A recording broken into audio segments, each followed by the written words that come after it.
Okay, here we go for our Eberspacher 12 volt, 2-pound pressure electric fuel pump test.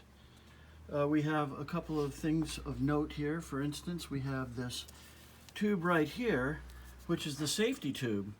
Any material, gasoline that bypasses the diaphragm will come into the back chamber and be expelled out through this tube, which is actually the saving grace for so many high-end cars that use this pump.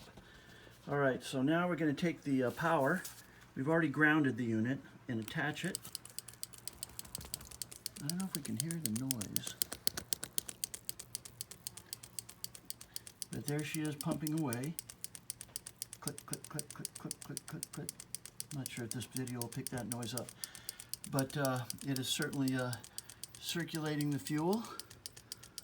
It has a little air bubble trap there that gives us an indication of the fuel being pumped. And we also have up here a pressure gauge. And if I pinch off the line right here, give us an indication of about roughly 2 pounds of pressure. And there she goes. Oh, look, we ran out of gas. But as you can see, it works very well. Gives you a warning when it runs out of gas. No leaks. No fluid at the back of the diaphragm. I call this a viable test. We're on the road to success. Thank you so much.